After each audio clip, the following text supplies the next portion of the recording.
Bueno, muy buenas tardes a todos. La verdad que un placer compartir con ustedes este momento. Muchas gracias a Mariano y a Salvador por la invitación. Y la idea de esta presentación está vinculada con contarles un poco cómo está el mundo del M&A en Argentina, cuál ha sido la historia de los últimos años y también qué perspectivas hay hacia adelante. ¿Se escucha bien? Ok. Bueno, vamos a avanzar entonces. Antes de comenzar con los detalles, por ahí un concepto general está vinculado con que Argentina es un país que el nivel de actividad de M&A siempre ha sido bajo hace casi unos 20, 25 años. Si hacemos un poquito de historia, en los 90 fueron una década muy buena de M&A, con muchas transacciones y con altos valores. Y a partir de la crisis del 2001, lo cierto es que ha empezado a bajar el nivel de actividad y así también los valores negociados.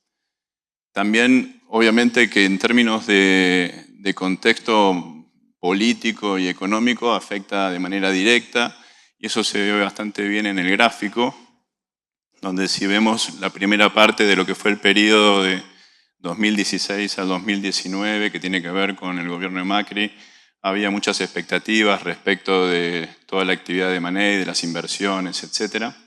Y el nivel de transacciones que estuvo en promedio de hace unos 25 años de 100 transacciones año, bueno, estuvo un poquito por encima. Y en los dos primeros años, como ven en la curva negra que tiene que ver con los montos negociados, fueron como buenos años en términos de valores. Ya después los valores, y si bien las transacciones siguieron, ¿no?, al mismo nivel, en la segunda mitad del periodo, que fue 2018-2019, se mantiene la cantidad de transacciones, pero baja el valor, donde empieza Macri a tener algunos problemas así respecto de la macro.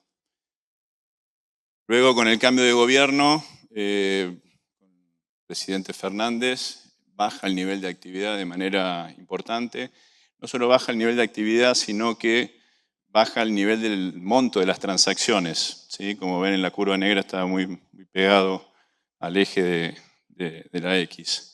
Y en los últimos 2 años del gobierno empieza a haber como un auge de una especie de microclima de M&A vinculados con la plata que estaba atrapada en las compañías y que debían ser protegidas por sus dueños y sus gerentes financieros, y muchas empresas se compraron edificios, se compraron depósitos, y algunas empresas se compraron en otras empresas.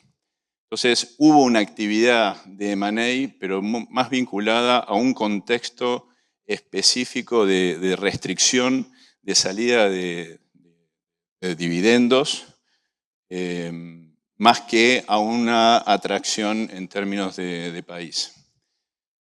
Luego, a partir del cambio de gobierno con el presidente Milei y todos los cambios que todos conocemos, ha habido un repunte, ¿sí?, no solo en términos de la cantidad de transacciones, sino en los montos transados, que bueno, genera como expectativas respecto de lo que va a ocurrir hacia adelante.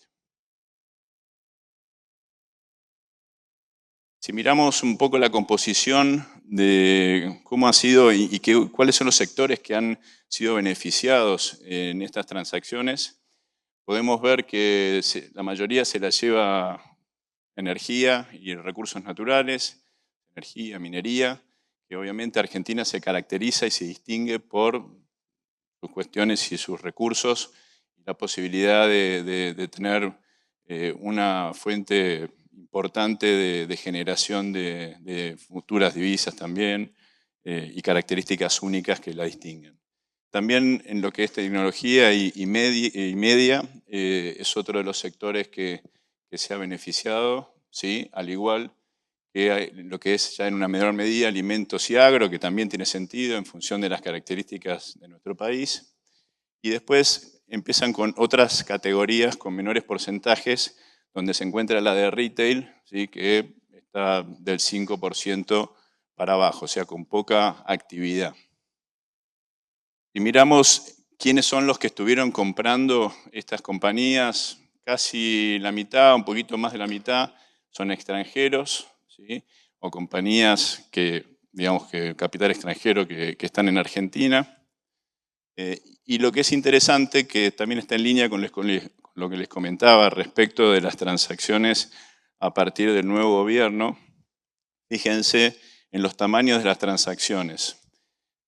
En el periodo 2023, 53% fueron deals abajo de 20 millones de dólares, pero y eso más o menos se mantiene en el 24-25, y llegamos, lo interesante es que aumenta la parte de arriba, que son deals arriba de 100 millones de dólares, que prácticamente duplica a lo que era el porcentaje del periodo anterior. Okay. Lo cual también en algún punto muestra como un buen signo respecto de lo que se puede llegar a venir hacia adelante. Entrando un poquito al mundo de retail, nosotros registramos aproximadamente unas 25 transacciones en lo que fue el periodo de los últimos 4 o 5 años, donde la mayoría fueron, o el 20% de esos fueron vinculados con lo que es el sector automotor. No quiere decir que es la venta de autos, sino es negocios que están relacionados con los automóviles, como pueden ser autopartes, como pueden ser servicios, ¿no? Relacionados también con el sector automotriz. Turismo, un 16%, supermercados un 12%, construcción 8%, y así va bajando hasta tener una bolsa total de un 20%. En cuanto a lo que es el canal, nosotros también agrupamos dentro de lo que es retail la parte digital que llega al público de manera directa, y acá es como que las transacciones también se caracterizaron que en un 70% fueron transacciones del orden de lo físico y no de lo digital, ¿no?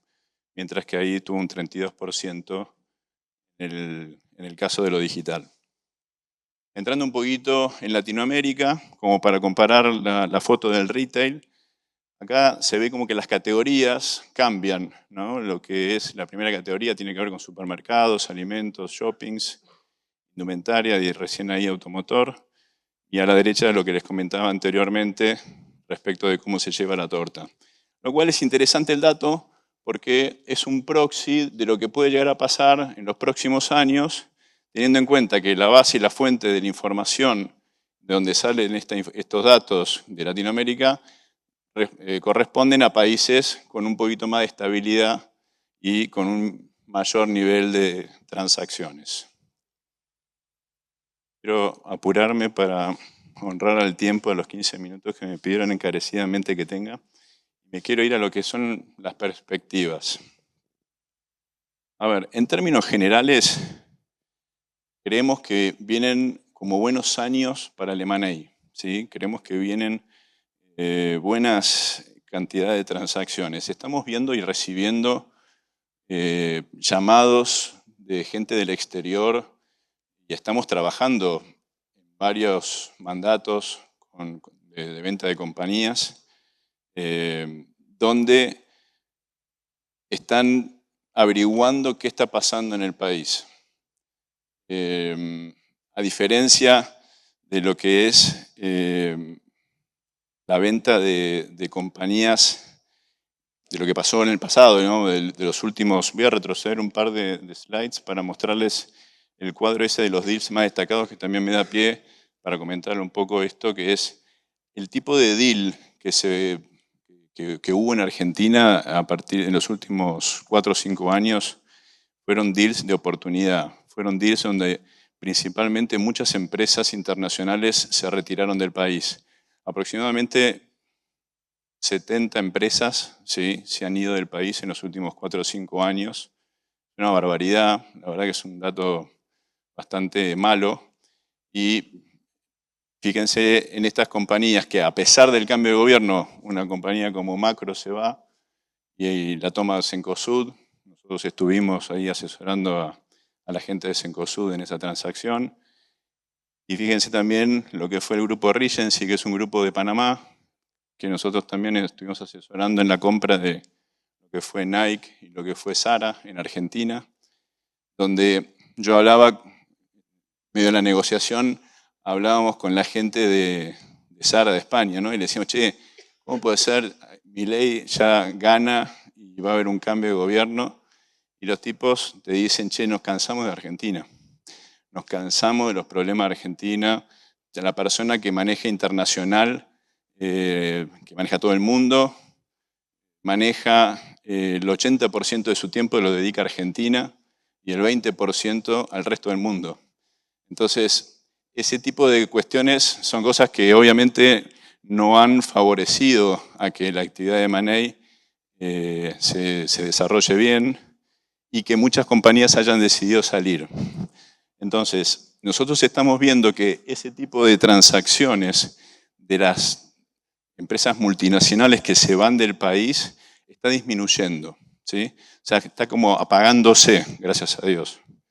Y está comenzando un ciclo nuevamente de deals de valor tradicionales, donde una empresa, una linda empresa con buenos márgenes, con buen management, con potencial de crecimiento, ¿no? Viene una compañía tal vez internacional o local más grande que decide comprarla para crecer.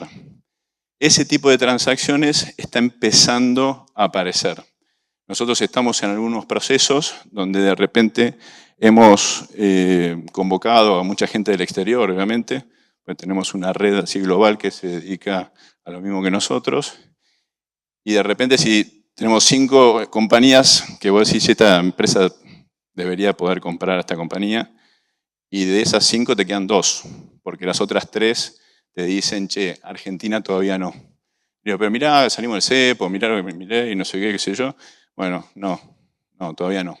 Entonces creemos que las elecciones que van a venir van a ser fundamentales para ver y consolidar el rumbo que el gobierno está tomando, que es de agrado de la comunidad del exterior. Y eso creo que va a terminar de favorecer esta tendencia de compañías nuevas, buenas empresas para tener una salida. Entonces, mientras tanto, mientras eso ocurre, lo que hay que hacer es prepararse, ¿no? Para aquellos que quieran salir y que están esperando salir, están esperando su momento, es prepararse. ¿Y qué quiere decir eso? Quiere decir analizar cómo están con sus números, cómo están sus papeles, cómo están en el punto fiscal, qué cosas se pueden arreglar, qué cosas hay que ordenar, de modo de estar preparados para la ventana que ya está un poco abierta, pero queremos que va a estar más abierta y que ojalá dure mucho tiempo. Que eso es lo que nosotros realmente creemos. Último mensaje por ahí, también otra de las cosas que creemos que va a pasar es una consolidación en varios sectores. O sea, creemos que hay varias compañías que tal vez en un contexto inflacionario con un país cerrado andaban bien, pero con un país abierto y con mayor competencia van a sufrir un poco más. Entonces, creemos que el hecho de consolidarse, de tener mayor escala, de bajar los costos, de invertir, son factores como muy relevantes a la hora de tener una perspectiva saludable hacia adelante.